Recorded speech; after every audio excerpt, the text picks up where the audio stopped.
It would be simplest to say that Sorrel would never have spoken her wish aloud if she had not believed she was dying. But then again, if the Alpha King had been the sort of man who could sleep a single night through in his own bed, he would never have been prowling the Moongarth at the black bottom of the night to hear it. So if a person laid the whole thing out fairly and weighed every piece of it in an honest hand, the fault was his, all of it, start to finish. Not that anyone would have dared tell him so. Sorrel had kept the Moongarth for 9 years, since she was 17, and Warden Osric had set the cold iron key in her palm and told her the shrine wanted a steady soul and a quiet mouth, and she had both. It was her work to tend the low white stones, to keep the moss cut and the basins full, and above all, to sit with the ones who came at the end, for that was what the Moongarth was for. When a wolf of the Furmark knew their road had run out, they came here on the last night left to them, and they knelt on the cold flags, and they spoke one wish up into the listening moon before they went. The old belief held that the moon gathered these final wishes the way a river gathers rain, and that nothing spoken here was ever truly wasted, even when no living ear was near enough to catch it. Sorrel had heard a great many final wishes. She had never once imagined she would kneel here to speak her own. The grey rot had come for her slowly, the way it always did.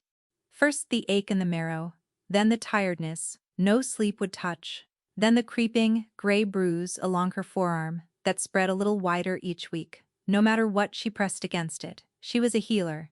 She knew the shape of the thing better than anyone alive. She had counted her own weeks the way she had counted them for 100 others, gently and without argument, and she had made her peace with the number, or told herself she had.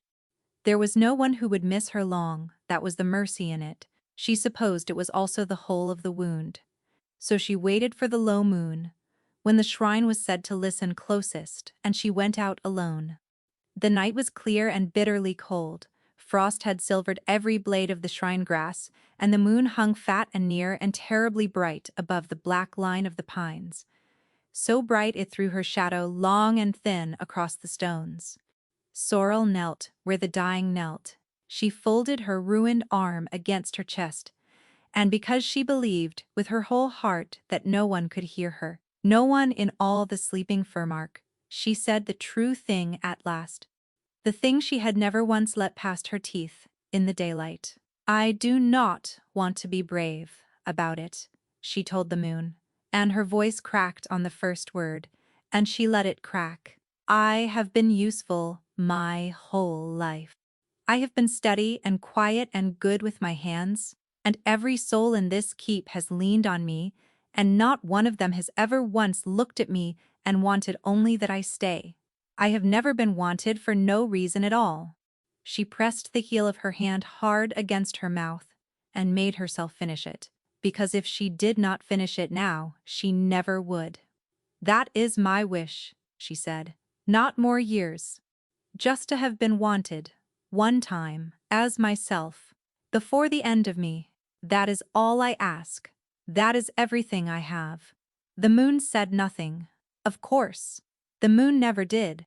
For a long while, there was only her own breath smoking in the cold, and the small clean silence of the shrine, and the enormous indifferent light. Sorrel bowed her head. She had expected to feel foolish, and she did, and beneath the foolishness she felt lighter, the way a long-held breath feels when it is finally let go. She would go back to the infirmary, now.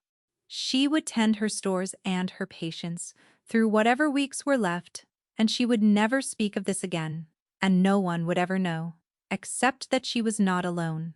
She knew it the way a body knows a turn in the weather. A shift in the air behind her, a warmth where warmth had no business being. Every hair on her neck rose at once. Sorrel came up off the stones and turned with her heart slamming, one hand dropping to the small knife at her belt, out of pure habit, and there, at the dark edge of the shrine where the pines swallowed the moonlight whole, a man stood watching her. He had been there the whole time. She understood it at once, with a plunging horror that stole the strength clean out of her knees. He had heard every word. He stepped forward out of the shadow of the trees, unhurried, and the moon found him, and Sorrel forgot how to breathe. She knew that face. Everyone in the Furmark knew that face. It was struck on the coins in the infirmary strongbox and hung in oil above the great hearth she passed every dawn. The painters had caught the dark hair and the hard, clean jaw, and had missed, every one of them, all the rest of him. The stillness, the pale gray eyes that held the moonlight and gave nothing back at all.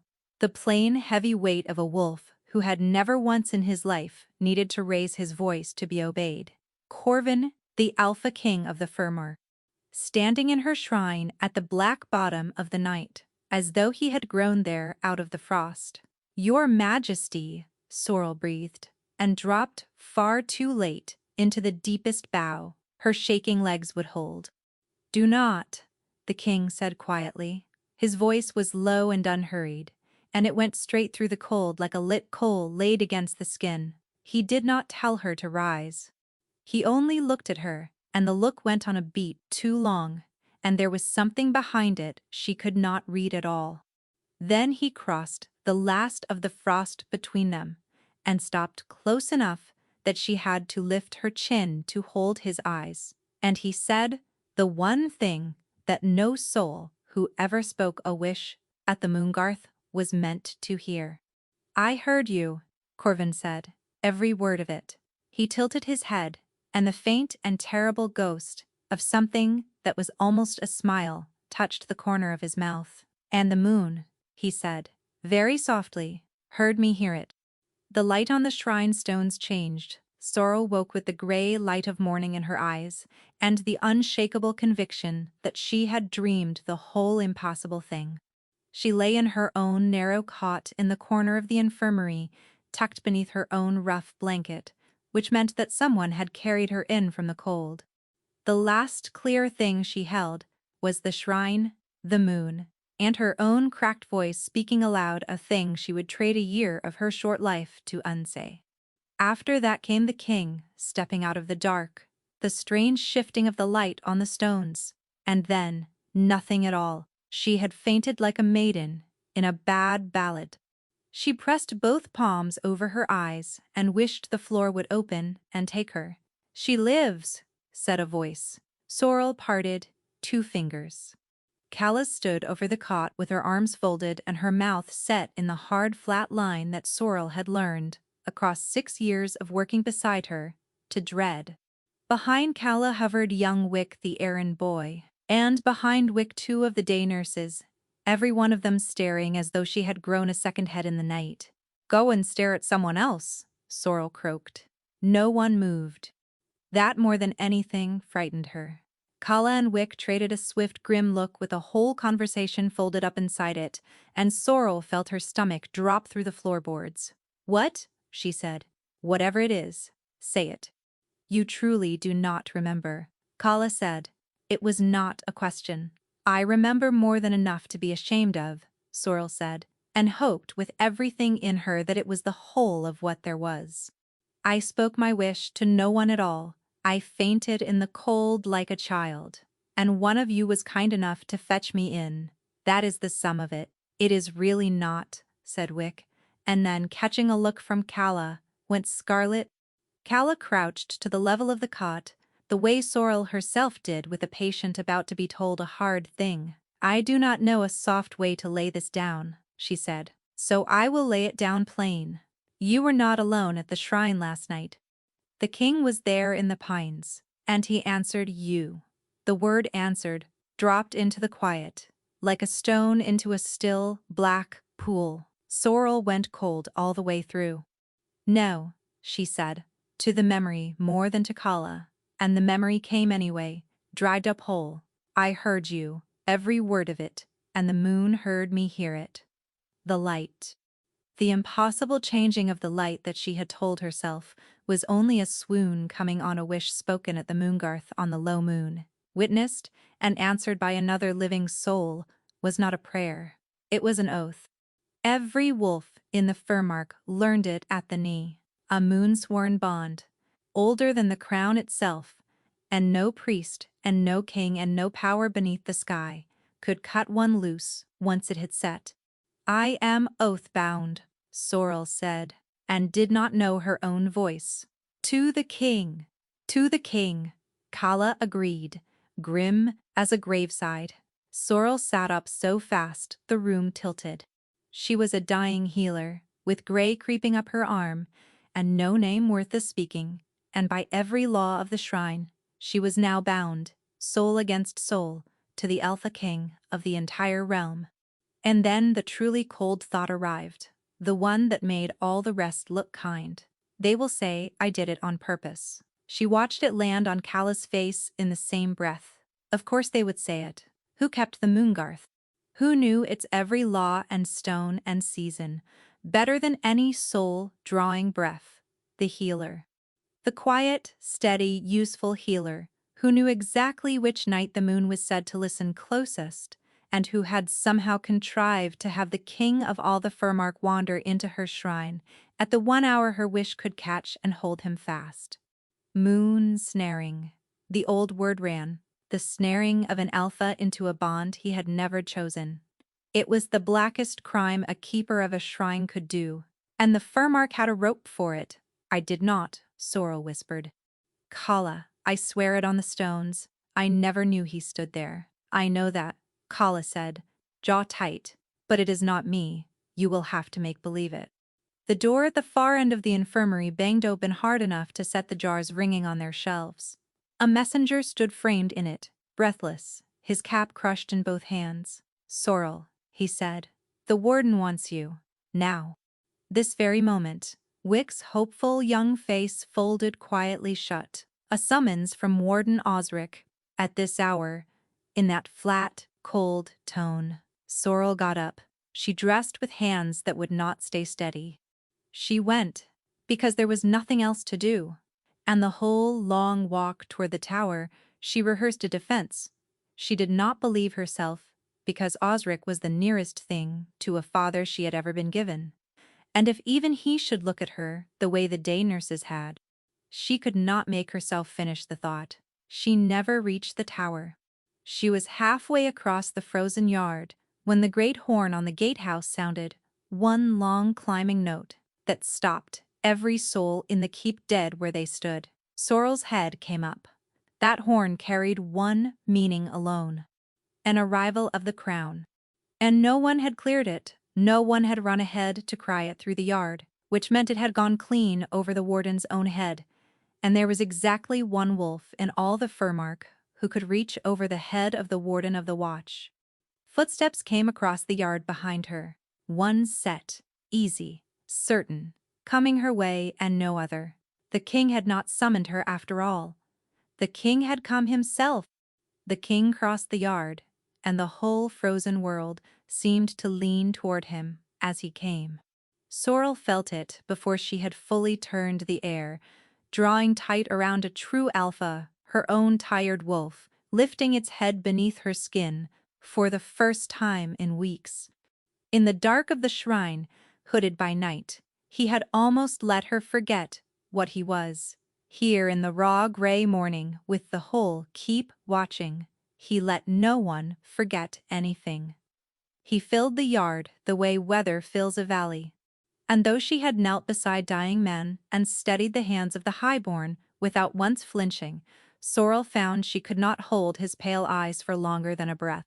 Behind him, spilling out of the gatehouse, came Warden Osric at a hard stride. His broad face gone the color of old ash. "Your Majesty," he said, and there was a thread of true fear under the courtesy. "Whatever tale has reached you, I beg you let me answer for it. My keeper was at her shrine last night on shrine business, and if there has been some accident of the moon, then it is mine to explain, and mine to set right quietly." The king did not so much as glance at him. He was looking at Sorrel. And then, in front of the warden and the messenger and the 24 souls frozen across the yard with their breath held, the Alpha King of the Furmark smiled at her, warm and easy and utterly certain, and said, "There she is, my moon-sworn." The yard made a sound like a held breath breaking. Sorrel's mind went white. Moon-sworn. He had said it aloud, claimed it, before witnesses, as though it were the gladdest and plainest fact in the realm. Not moon-snared, not a crime. A bond freely spoken and freely answered, which no law could touch, and which no soul present would ever now dare to name a crime, because the king himself had stood in a frozen yard and called it his own. Your Majesty. Osric tried once more. Lo, you cannot mean to. I mean exactly what I say, Corvin said pleasantly, and still did not turn to him. I heard my keeper speak her wish. I answered it of my own will, gladly, with the moon for my witness. He tilted his head, and his eyes moved over Sorrel with a slow, deliberate attention that heated her face to the roots of her hair. Does that trouble you, Warden?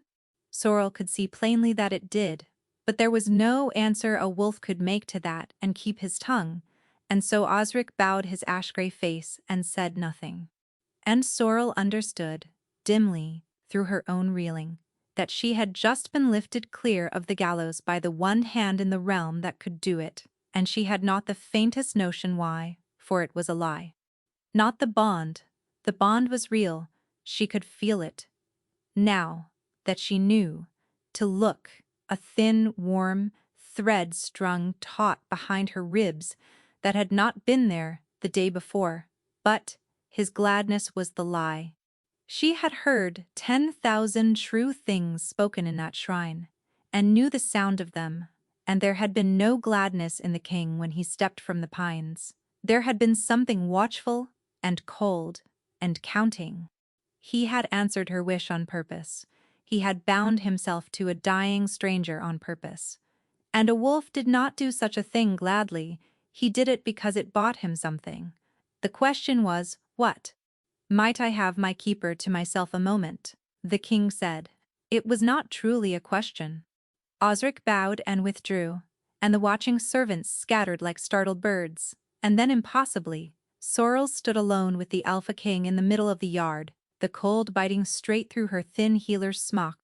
Your Majesty, she said, low and fast, I do not know what game this is, but you should not have done it. You have shackled the crown to a dead woman. I have weeks, perhaps fewer. She lifted her ruined arm a little, the gray plain in the morning light. When I go, you will be a widowed king oath-bound to a corpse. And for what? Undo it. Say I snared you after all. Let them hang me and be free of the whole business.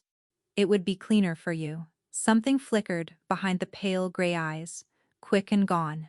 You are very grim in the mornings, he observed.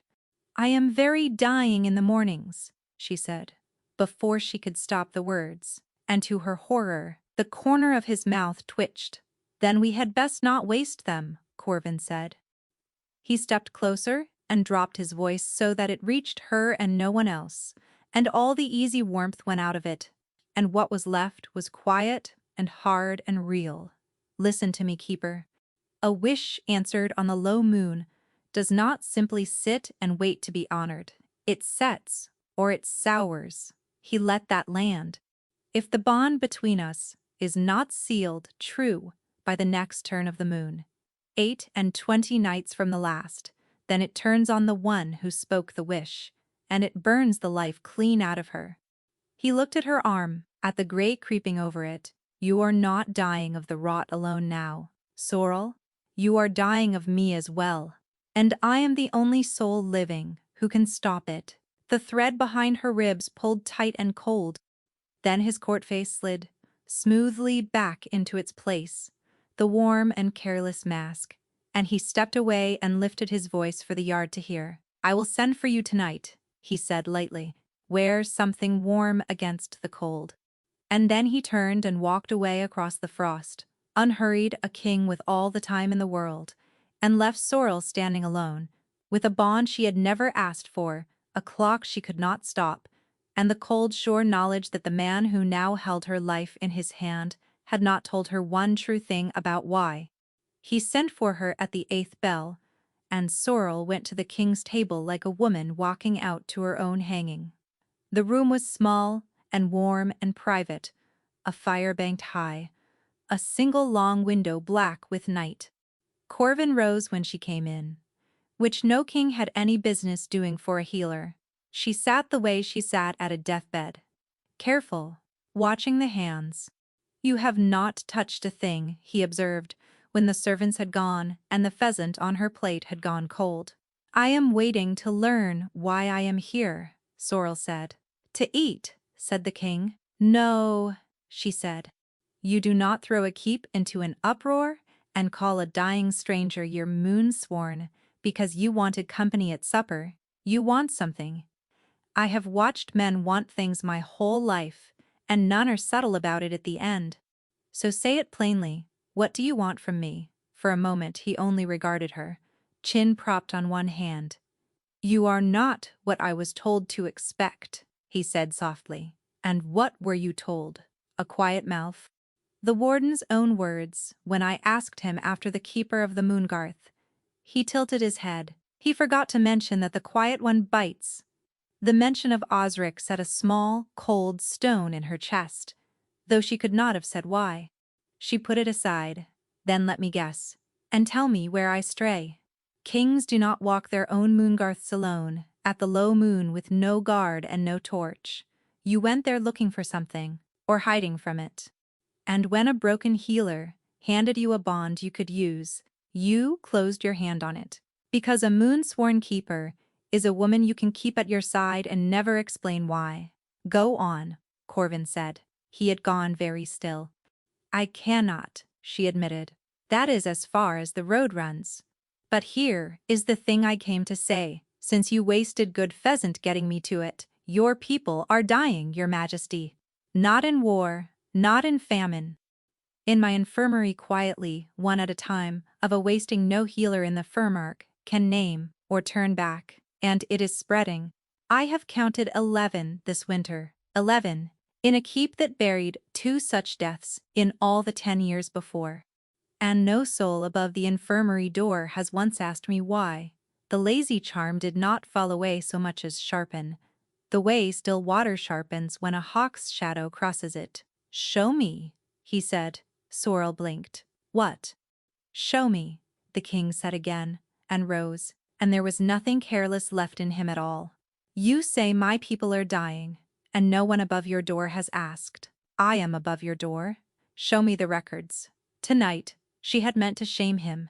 She had not for a moment expected to be believed, so she showed him. The infirmary was hushed, only the breathing of the sick and one night nurse, who went white at the sight of the king in the ward. Sorrel walked him down the cots. Here, a cooper's wife with the grey to her elbow. Here, a boy of 9 who could not lift his head from the pillow. Corvin crouched at the child's cot and asked his name, and how it had begun, and listened to the small, tired answer as though the whole realm hung upon it. Then he asked for her records, and she gave over the battered ledger, where she kept her dead, and watched him read. When his thumbs stopped partway down a page, she said, before she could stop herself, There, you see it. He looked up. She had come nearer than she meant to, close enough that their shoulders nearly met over the page. See what?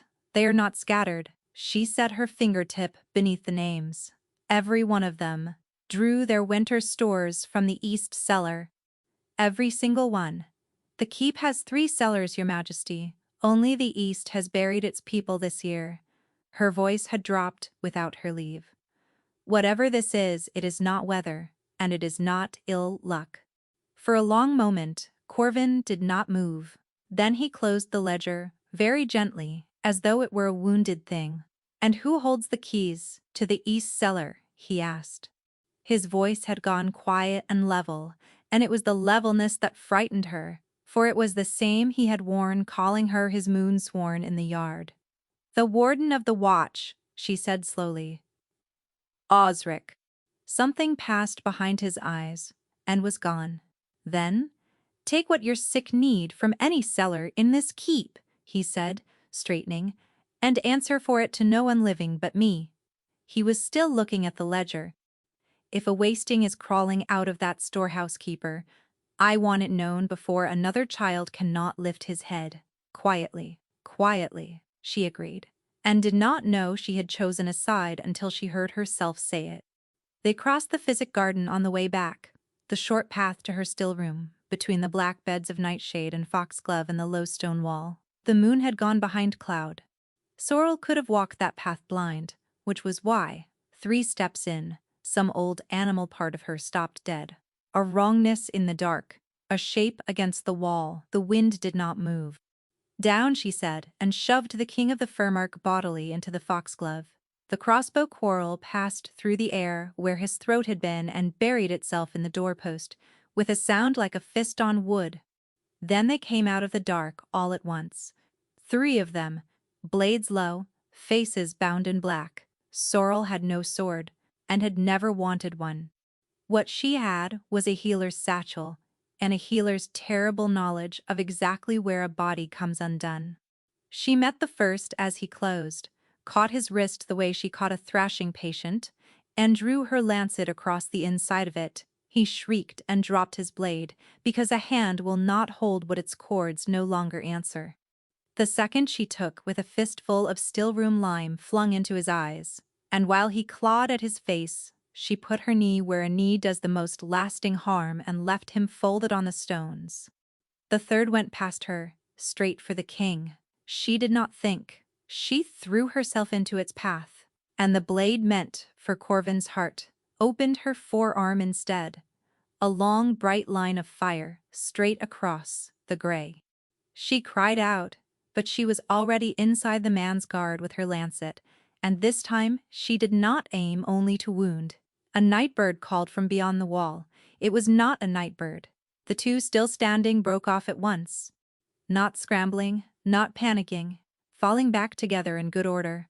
The way trained men fall back, and then the garden was empty and silent, and Sorrel knelt among the crushed foxglove with her own blood running hot to her fingertips. Corvin rose from the flattened flowers, unhurried. He looked at the empty dark. He looked at the quarrel quivering in the doorpost. And then he looked at her, kneeling and bleeding in his defense, and he did not look surprised. That was the thing that turned her cold, through the pain of the arm. He did not look surprised at all. "You knew," she said. Her voice did not sound like her own. "You walked into that garden knowing." And the whisper that ran the barracks a month past, "Your hunting horse come home to the yard with a cut girth and an empty saddle," passed off as a careless groom. This is not the first, is it? Someone is trying to kill you, and you have, let the whole keep believe, you are only a careless king who wanders his shrine alone at night. For half a breath, something real showed through, old and tired and afraid. "You are bleeding," he said gently, and reached for her ruined arm. "Let me see to that." She pulled it out of his hands. The fortnight that followed belonged to a single question. What was the king hiding? It was the only sane response to a man who had been shot at among his own foxgloves and had asked, afterward, only to bandage her arm. Someone wanted Corvin dead. She knew it, now past any doubt, so she did the thing she was good at. She watched. She tended her sick, and tracked her east cellar dead, and watched the king, and the king, maddeningly, would not be watched. She would set a careful question, and he would answer it with a softer one. She would press him on the men in the garden, and he would ask instead after her arm, and tell her the gray was already fading from her wrist, and she would glance down and find it was true, and lose her whole thread. For that was the other matter, the one she could not explain, and did not like. Near him, she was not dying. She had felt it first. The morning after the garden, waking without the marrow-deep ache that had been her one constant for a season. She told herself it was good sleep and strong tea. But then he came the next day to ask after the boy of 9, and she felt the thin, bright thread behind her ribs draw warm the instant he crossed the threshold, and the ache lifted off her like a lid off a pot, and she understood. The bond, as it strengthened toward its ceiling, was holding the rot at bay. The very thing set to kill her by the low moon was, for now, the only thing keeping her upright. It was an unbearable bargain. The man was poison and cure in one skin, and she could not decide which she resented the more. Worse, The longer she watched him for danger, the more she simply watched him. The way he folded into the crooked chair, by her still room fire as though he had sat there all his life, the way lamplight ran down the line of his throat when he tipped his head to laugh at a thing she had not meant to be funny. He took to coming late, when the ward had gone quiet, with no papers, and no question a page could not have carried. One bitter night on the east wall, he brought her a cup of spiced milk, and when his fingers brushed hers around it, the thread lit up to her shoulder and she nearly dropped the cup into the dark. "You have gone quiet," he said, watching her over his own. "I am thinking," she said. She was not thinking. She was looking at his mouth, and she caught herself at it, and was furious, and only looked the harder. He knew. That was the unbearable part. He would watch her with those pale eyes, and let her stew, and say nothing. A man who had already won, and was in no hurry to gather it in. She lay awake after the late watches, with the thread humming under her ribs, her mind going where daylight forbade it, despising herself for it and going there all the same. It broke late in the still room. The fire low, the drying herbs whispering overhead, the two of them alone. He had come and sat and asked her nothing, offered no scheme, nothing she could file the visit under. Only him in the lamplight, watching her hands work. And a thing in her that had held through far worse than this, quietly gave way. "Why do you keep coming here?" she said. It came out raw, and her pestle stilled. "Every night you sit in my still room, and will not say what you are after and will not leave, and I cannot do this." She set the pestle down. "I have spent my whole life not reaching for things, your majesty, because I learned young what becomes of a woman like me who reaches. And now I have a clock in my chest and a handful of weeks, and you come and sit by my fire and make me forget both. I cannot afford you. Stop making me forget that I cannot afford you." "Afford me?" Corvin said low. "Not teasing now. And what is it you think you cannot afford?" "Do not," she said. "You have known for days. I think you have enjoyed the knowing." He rose from the crooked chair. He came round the bench slowly, the way a person crosses to something that might bolt, and stopped close enough that the warmth of him reached her through the cold of the room. "Then afford nothing," he said. "Ask for nothing. Only tell me to go, and I am gone, and I will not trouble your fire again." His voice dropped to almost nothing. Or, "Do not tell me to go." Sorrel had spent her whole careful life not reaching. She reached. She fisted her hand in his collar and pulled him down and kissed him, and every guarded thing in her went white and silent at once. His breath left him in a rush against her mouth. Then his hand slid into her hair and he kissed her back, warm and certain and unhurried, and there was no yard watching, and no oath to answer to, and no clock, only the low fire, and the swinging herbs, and the sudden whole enormous fact of him. And through the thread drawn wire tight between them, she felt it break over her like water through a failing dam. His wanting, plain and helpless, and aimed at her. No scheme behind it and no use, only her, only this. Sorrel had been wanted for her steady hands her whole life. She had never once stood in the path of a man's plain want, for no reason but herself, and it undid her where nothing else could. She laid her palm flat against his chest and felt his heart going hard beneath it, and knew, past every mask he owned, exactly how little of this was performance. Not a scheme, not a use. Only a man who wanted her, plainly and for herself, and she found she wanted him back. It was the most reckless thing Sorrel had ever done in a lifetime of care, to stop counting the cost and simply let herself be wanted. And beneath it all, so quiet she could almost pretend she had not felt it, the thread between them pulled taut and began at last to set. There would be no unmaking it now. Sorrel had stood at the edge of 100 feasts with a satchel on her hip, waiting for someone to drink themselves into needing her. She had never once been a guest at one. Now she stood in borrowed moon-gray silk at the high moon feast, feeling as though she were a costume cut for a woman she was not. The hall blazed with 1,000 candles. At the high table sat the envoys of the Verne, the grim northern pack. Corvin had spent a hard year courting toward alliance, their young heir watching the room over the rim of a cup with cool measuring eyes.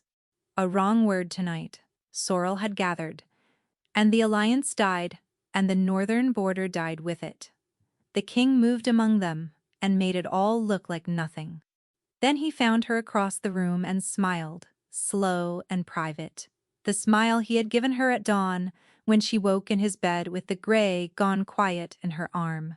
The knot beneath her ribs loosened. "You look like a thing the moon sent for," he murmured, arriving at her side. "I look like I am wearing a tent someone embroidered," she said. And he laughed and steered her out through a side arch onto a colonnade, where the music thinned and the cold night air came up off the dark gardens. For a while, neither of them spoke. "You are tired," she said, watching him. Not a question. In a fortnight of learning the shape of his laughter, she had learned this too, the small tells of the worn smile against the true one. He glanced at her, caught out, "It is a long night." "That is not what I said."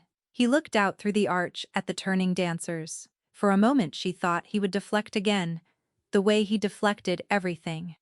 Then something in him seemed to set down a weight it was tired of carrying.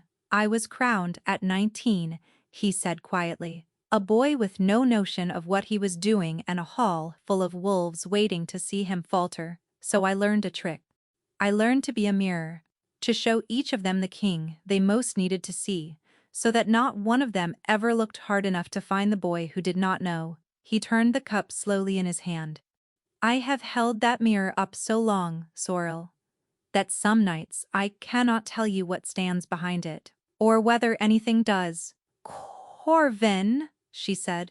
He met her eyes and she watched him brace the way a man braces for a blow he has decided to take standing. She reached up and laid her palm against the side of his face. His breath caught.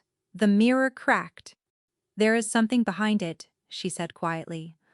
"I have kept its company for a fortnight now," and she paused. Because the saying of it frightened her, and she said it anyway. "I like him better than the mirror, far better." Something broke open behind the pale eyes. "Sorrel," he said, and her name came out of him, rough as torn cloth. Then he kissed her, and it was nothing like the still room. That had been hunger. This was fierce and grateful and half undone, and she leaned into it without thinking, into him, and the world turned quietly on its hinge. And the thread behind her ribs warming toward its seal for a fortnight came fully and blindingly awake. It was not the wanting, this time. She knew the wanting now. This was the man himself, pouring through the place where they touched, his whole guarded inside laid bare against her for one unbearable instant. Relief, like a breath held too long, and finally let go. Fear, old and deep and carefully kept, and beneath it all turned toward her, so tender it hurt to hold, a thing she had no armor against at all. She felt his heart the way she felt her own. The bond had woken, and it was real, and it was sealing, and there would be no calling it home again. Sorrel tore herself back with a gasp. Corvin's eyes were wide, his breath ragged. "You felt that," he said. "Sorrel, tell me you felt," and here was the whole trouble of her. She had felt it, all of it, the true unguarded whole of him, and it had shown her in a single stroke exactly how far she had already fallen and exactly how much there now was to lose. She was a woman with a clock in her chest who had spent a lifetime learning not to want what would be taken from her, and the terror of it reached her tongue before her heart could catch it. "That was not us," she heard herself say. "That was the bond. It makes us feel things that were never ours to feel. It is the oath, Corvin, doing what the oath does, nothing more." Corvin went very still. "The oath," he repeated. Something in his face turned down like a lamp. "Of course." He stepped back, and the warmth went careful and distant, the polished voice he kept for envoys and frightened lords sliding smoothly into place. The voice he had not used on her in 2 weeks. "You are right," he said. "Only the oath. Forgive me. They will be missing their moon sworn from the feast." He offered her his arm. It was perfectly correct.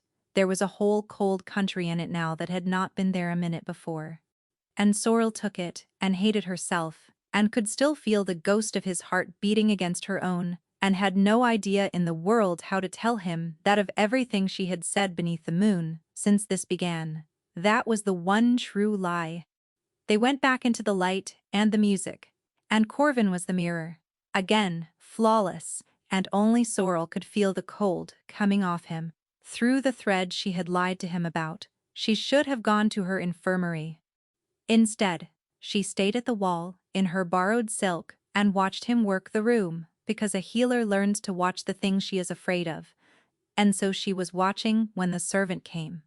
He came smooth and unhurried through the crowd, with a silver tray and a single cup of wine dark as old blood, and made straight for the king, and something in Sorrel came up off the floor of her stomach, snarling before her mind had caught the reason. She had spent a season with her nose over dying cups and grey powders, and under the oak and the fruit of that wine there was a thread of scent she knew far too well, the same faint bitterness that clung to every jar of tainted stores she had pulled from the east cellar. The grey road itself, distilled down from a slow winter's murder into a single swallow. Corvin's hand closed on the stem. "Do not," Sorrel said, and crossed the floor and struck the cup from his fingers. It shattered on the flags, and the dark wine ran out between the stones, and the whole colonnade end of the hall went silent, and the servant was already gone, melted back into the crowd as though he had never been. For a heartbeat, no one moved. Then Corvin laughed, easy and warm, a man whose moon-sworn had merely had too much sun and swept the moment shut before the vern could sharpen on it. But his hand, when it found the small of her back to steer her out, was not steady, and through the thread she felt it, past all his ease. The cold, hard lurch of a man who has just seen how close the blade came. He got her into a side passage and let the mirror fall. "That was the same," she said, low and shaking. "The wine. It was the grey red, your majesty, concentrated to a killing dose.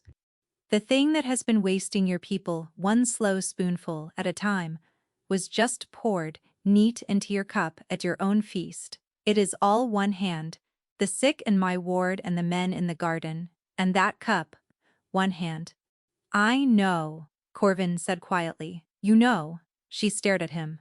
"Then we go to the vern, we go to the watch, we do nothing," he said, and caught her by the shoulders. "Listen to me. There are envoys of the vern 20 steps from here, and a year of my work holding that border together by a thread. If it is cried through this keep tonight that the Alpha King was poisoned under his own roof while he feasted their heir, the vern will be gone by dawn and the border with them, and then it will not be 11 dead in a winter. It will be a war." He held her eyes. "I need your quiet mouth one more time, keeper. Trust me to handle this my way. Can you do that?"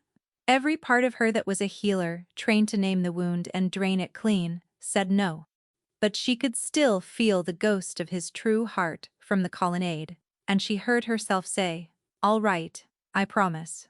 Relief went through him and through the thread both. He pressed his mouth briefly to her temple, grateful, and then the mirror slid back up, and he was gone into the hall, a king with everything in the world in hand. And Sorrel, who had promised, stood alone in the passage for exactly as long as it took her to stop believing herself. Then she followed him. She kept to the edges, the way she kept to the edges of a sick room, and watched him move through the feast, smiling, deflecting, and watched the moment he slipped a side door, and the smile dropped off his face like a dropped plate. She followed him down 2 flights into the cold stone gut of the keep, toward the warden's tower, and her stomach went with her, down and down. The door at the bottom clicked shut behind him. For a moment Sorrel stood in the dark of the stair and could not make her legs obey. Then she crossed to the door and opened it. Corvin stood behind Osric's own great desk. The drawers were open. He had a sheaf of the warden's private papers in one hand and a small stoppered vial of grey powder in the other, and spread beneath them on the desk, where the candlelight caught it, was a page in a careful hand that Sorrel could read even upside down and even across the room, because it was a list of names and the name written plainest at the top of it. Underlined twice was her own. He looked up and found her in the doorway, and for one long, airless moment, neither of them moved. "Sorrel," he said, very calm, very careful, "this is not what it looks like." Corvin never fumbled. He always had the answer before you had finished the question. But now he stood behind Osric's desk with her own name underlined twice beneath his hand, and he paused. "Say something," she begged him without a word. He set the papers down. "I have been building a case against the warden of the watch," he said. "Since before the low moon. The grey road is no sickness, Sorrel. It is a poison, slow and patient, salted into the East Cellar stores across a whole winter. It thins the pack, it thins the loyal watch, it bleeds coin and grain and men quietly toward House Sarn, who have wanted my seat for 3 generations and have at last found a warden willing to sell it to them one dead child at a time." He lifted the vial of grey powder, and the men in the garden and the cup tonight carried his coin. "It has been Osric from the first." The words would not resolve into sense. Osric. The man who had pulled her out of the winter dirt at 13 and put a healer's satchel in her hands and told her she was worth something. "No," she said. "Osric would never. You do not know him." "I know the keys to that cellar hang from his belt," Corvin said gently. "I know his hand is on every contradictory order that has hidden the deaths. And I know, because I have watched a long while, that everything you believed about your careless fool of a king, that he was too idle to notice his pack rotting from the floor up, you were taught to believe, slowly, over years, by the one man in this keep who needed you never to look at him and always at me." She opened her mouth and nothing came, because she could hear it. Osric across 100 late winters, grinding his teeth over the stores, the vanished spears, the king too soft to see it. A king ought to know what rots in his own house. Her own certainty, in her own mouth. His words first. She had carried her mentor's poison in her mouth for years, and never once tasted that it was not her own, and then the colder thing arrived, the one that made even that look kind. "You needed someone close to him," she said, and did not know her own voice. Someone he trusted, someone he would never think to watch. She lifted her ruined arm, the grey plane in the candlelight. "You went to the Moongarth that night, hunting away inside the one man you could not touch, and a dying fool knelt down and spoke a wish, and you heard whose ward she was before you heard a single word of what she wanted. She was shaking. Say I am wrong, Corvin, say it." He held her eyes and did not say it. She pressed the heel of her hand to her mouth. Of course, of course. Her one clean moment of being wanted, the one time in a whole grey useful life a soul had looked at her and answered her wish, and it had been a move on a board, a lever cut to exactly her shape. The ward of the traitor, the key that fit the one lock in a keep he could not otherwise pick. "Not all of it," he said, low. He came round the desk, and she stepped back into the corridor, and he stopped at once. "I will not pretend the oath did not begin as a way in.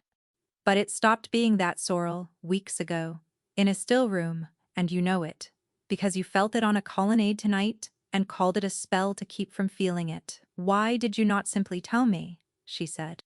"If you knew what he was, why not haul him before the pack?" "You are the king, because being king does not make me safe," he said, and for the first time, the steadiness in him frayed. "Osric holds the watch. He holds the loyalty of every soldier in this keep, and an old name and House Sarn behind him.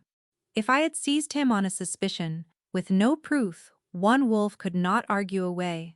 There would have been blood on these stairs by morning and a war on the border by the next moon." He shook his head. "Tyrants jail whoever frightens them and wonder at the knife 3 years on. I had to be certain.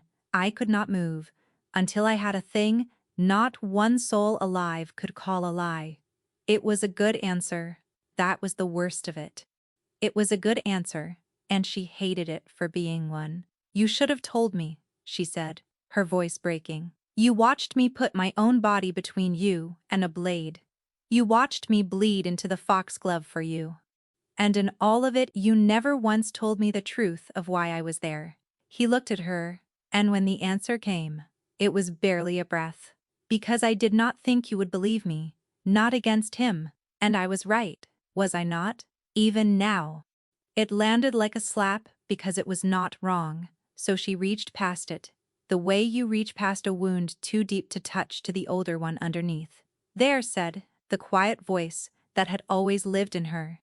You let yourself believe you could be wanted for yourself. Look what wanting you was actually for. Do not, she said, when his hand came up toward her face, the way it had on the colonnade. She struck the wall with her spine getting away from it, and he froze, the touch ungiven. Do not say it became real. Not when the only reason any of it exists is that I happen to be the traitor's ward. Sorrel, he said, please. Seal the oath yourself.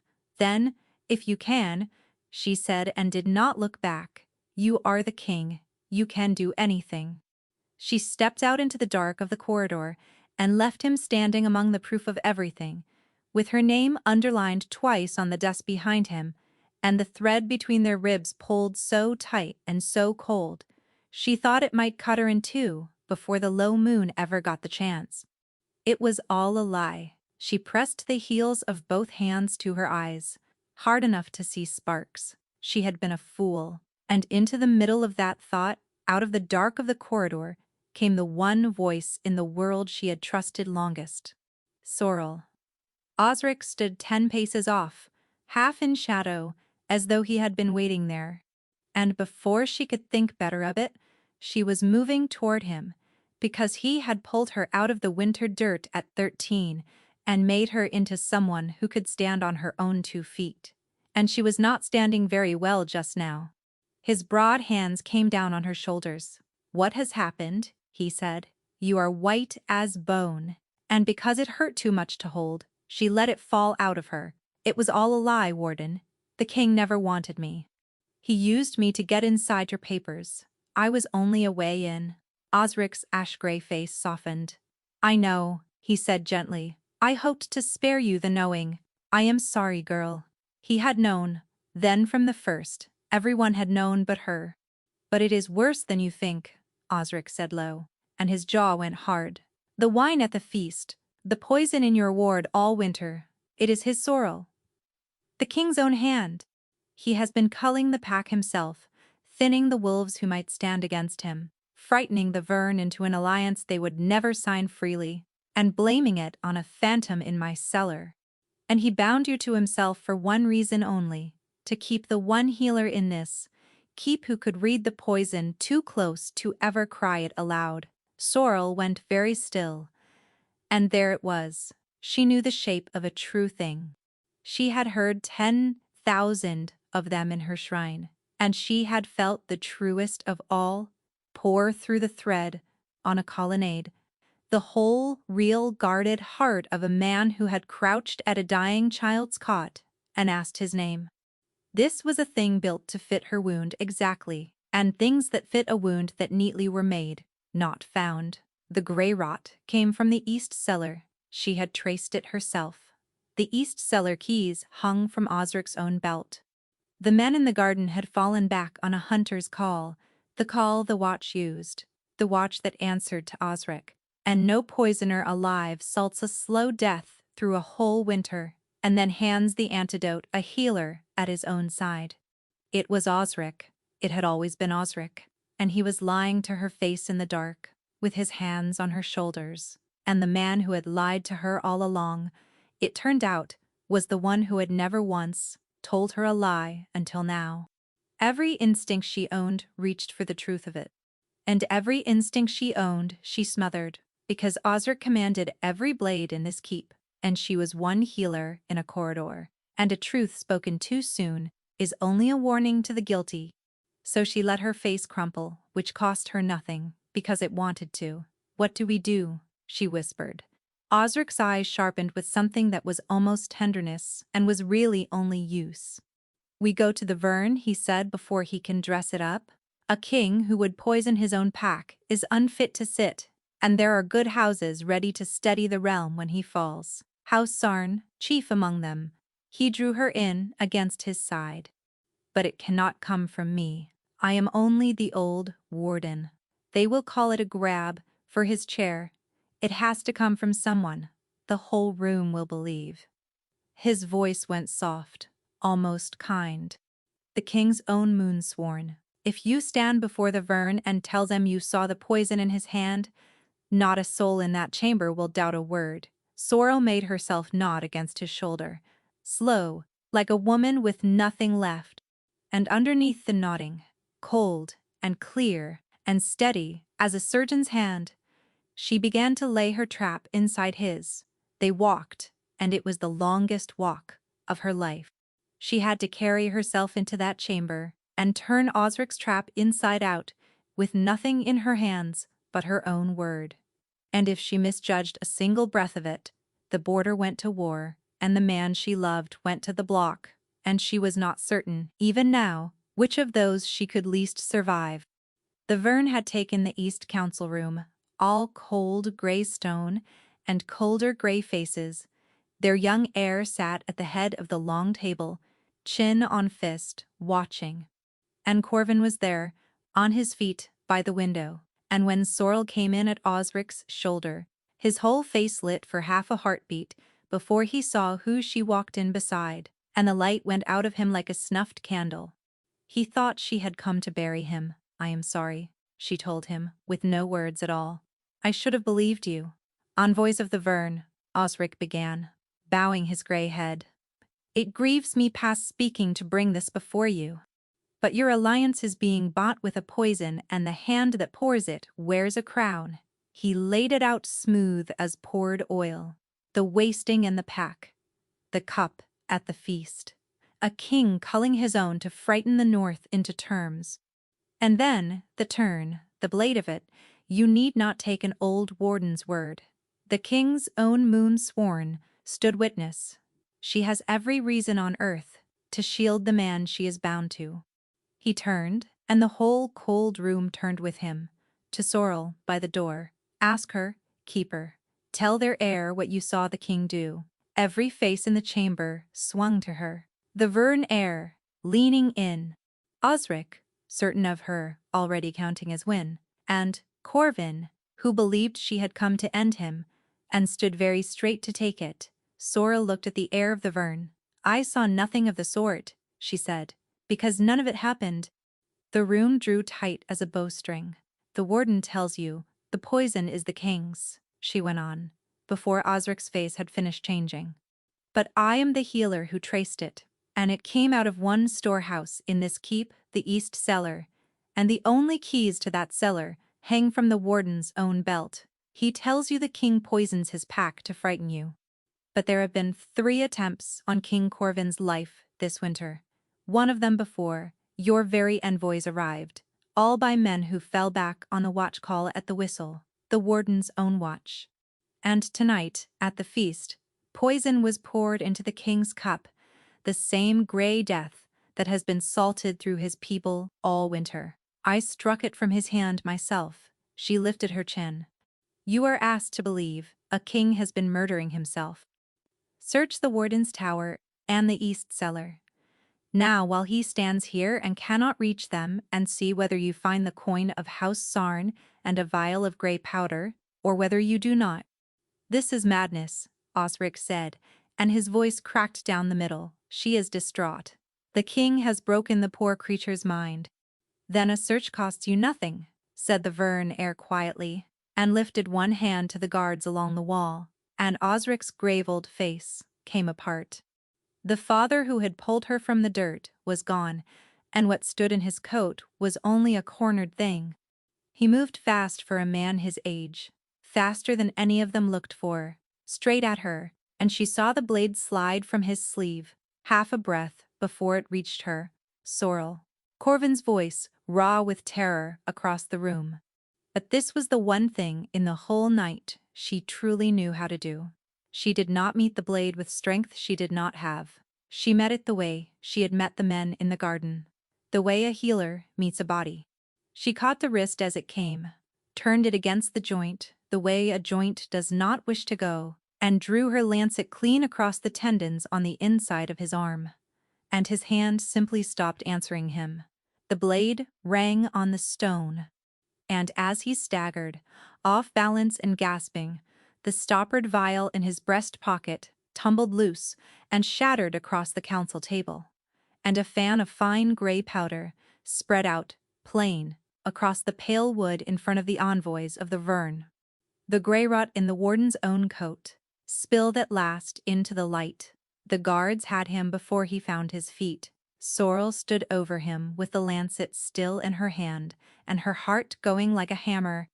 "You taught me to read a body and keep a quiet mouth.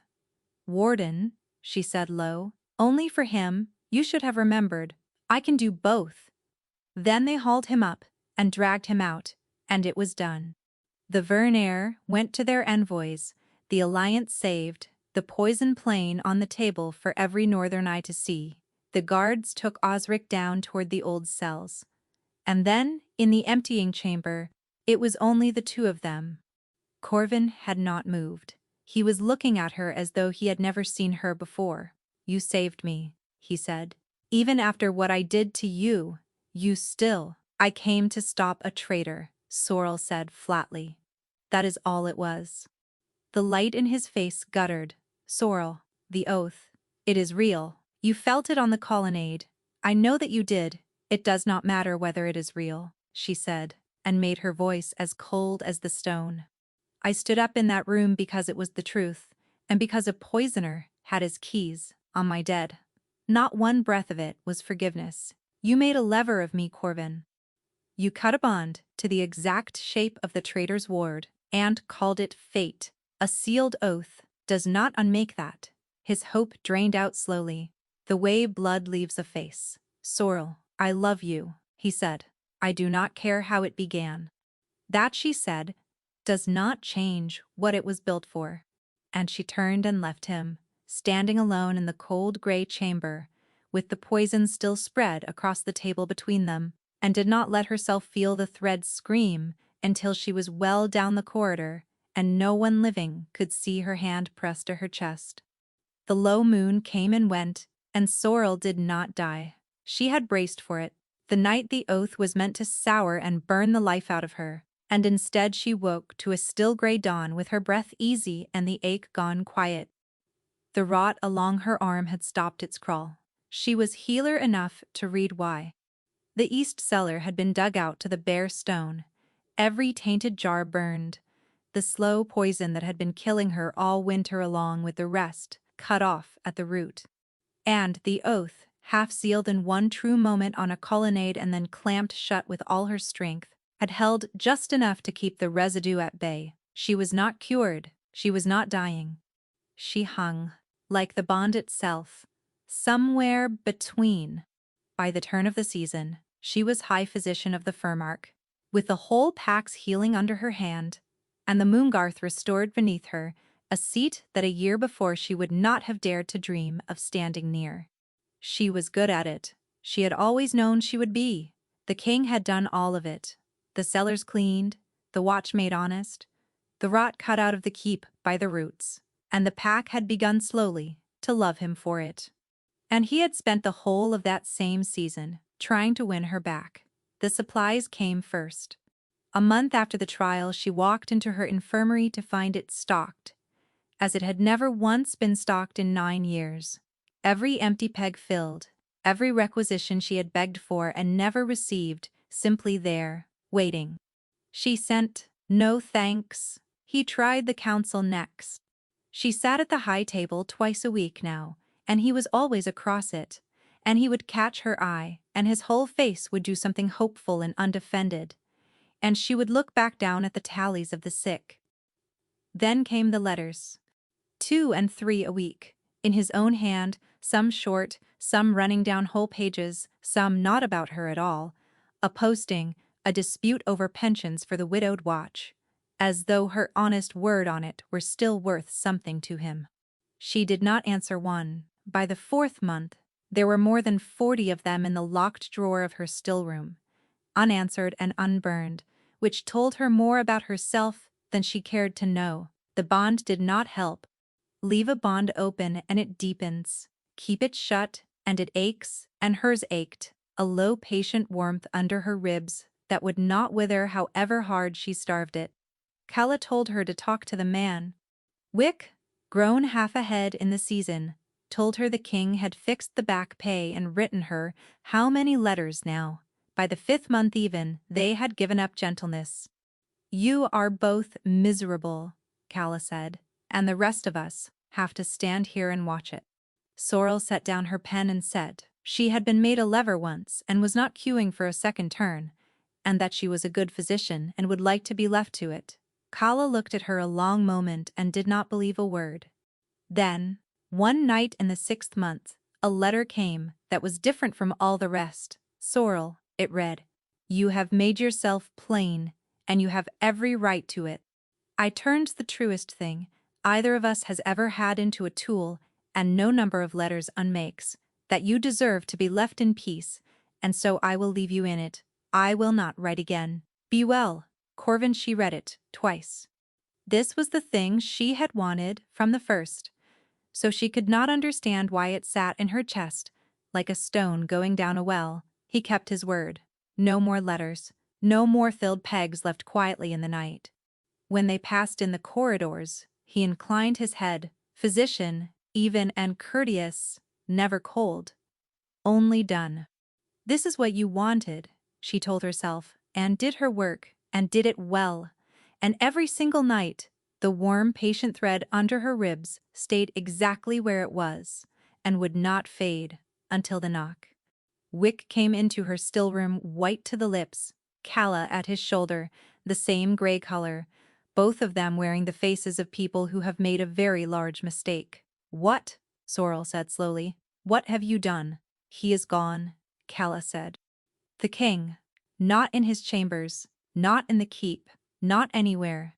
No horse taken, no coin drawn, his sword still on its stand, and the room left neat and empty. The trackers had his trail off his chamber and lost it clean at the east postern, where it simply stopped, the way a trail stops when a man is being careful, or when a man is being carried. Sorrel was on her feet without deciding to be. There was one road left to find him, and she had known it from the instant Kea said the word gone. She pressed her hand to her chest, over the bond she had spent half a year trying to smother. It is only duty, she told herself. He is the king. Finding him is my work.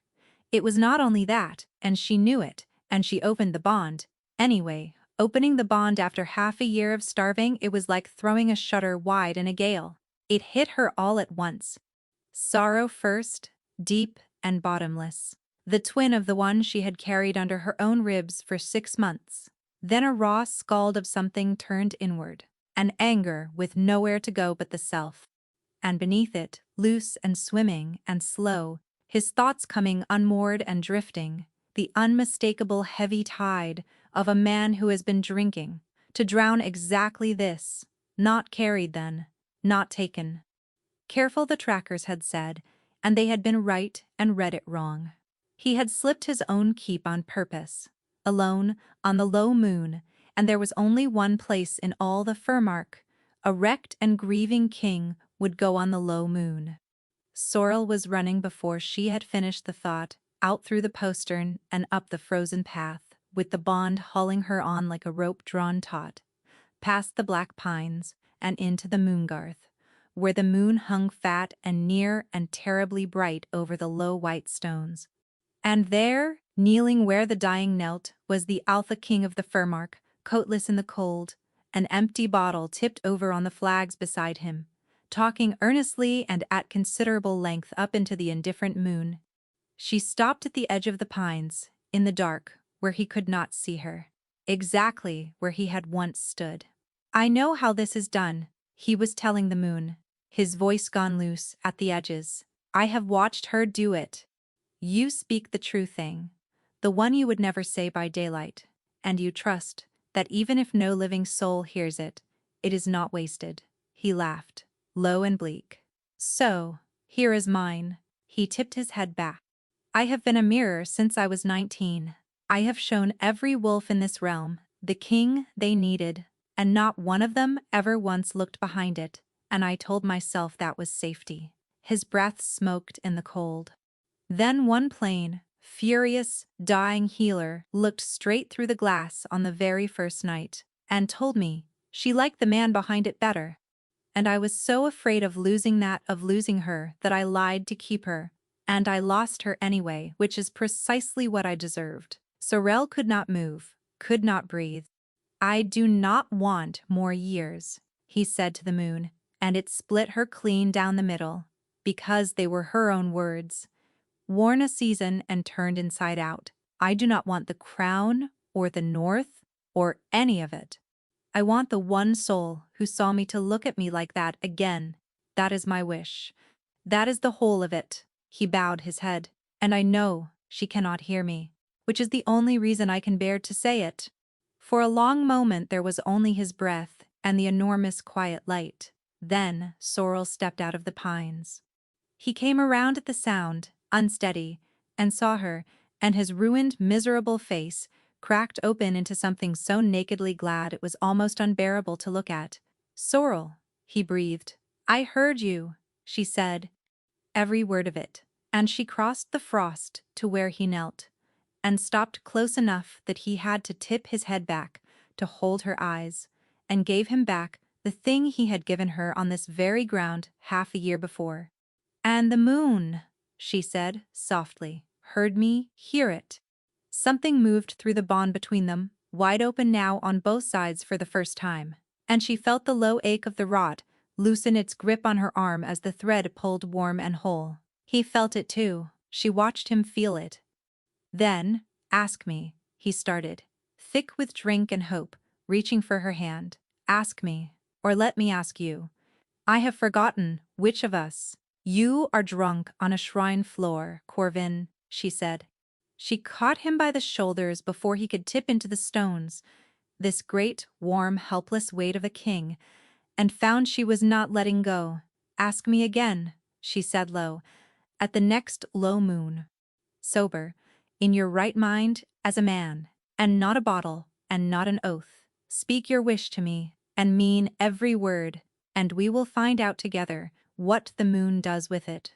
His eyes were sliding, half shut. "And you will answer," he said, hopeful and blurred. "Ask," she said, and felt the corner of her own mouth pull upward for the first time in 6 months, and find out. In the end, it took him the better part of a season. He asked again at the next low moon, sober, kneeling on the same cold flags with his hands steady and his eyes clear, and Sorrel, who had spent a lifetime learning never to reach, made him ask a second time to be certain it was not the drink or the shrine or the pity of the moment. Then a third, because she found she liked the asking. He asked her across the high table, until Kala threatened to hand in her resignation in writing. He asked her on the east wall with 2 cups of spiced milk going cold between his hands. He asked her badly, and he asked her beautifully, and once with so many flowers that the whole infirmary smelled like a spring funeral for a week, and every time Sorrel told him to ask again, until one perfectly ordinary morning she looked at the man grinning hopefully at her over a shared breakfast, and said yes. And when she said it, the oath that had hung half-sealed under her ribs for a year finally quietly set, not to a lever, not to a scheme, to a thing chosen with both eyes open, in daylight, by a woman who was no longer dying of anything at all. The last of the gray faded from her arm within the moon. They were wed at the Moongarth, of course. There was nowhere else it could have been done. The whole pack came out for it, the boy of 9 among them, strong again, and taller by a hand, and the Vern sent their heir, with the alliance sealed in good faith at last, and the keep that had watched a plain healer bind their king by accident, now watched her bind him again on purpose, and cheered until the pines shook. Corvin wept during the vows. She had known that he would. She did not quite, though it was a near thing. And the bond gave her away regardless. And he laughed at her through his own tears until she stopped caring who saw. You spoke a wish here, he said. When it was done, his forehead against hers, that you thought no soul alive could hear. And I heard it, and I never left. He smiled. No, taking it back now. Why would I take it back? Said Sorrel, keeper of the Moongarth, high physician of the Furmark, moon-sworn and living, and wanted at last, for no reason under heaven but herself. I am the one who wished for you first, if you recall. Beneath this very moon.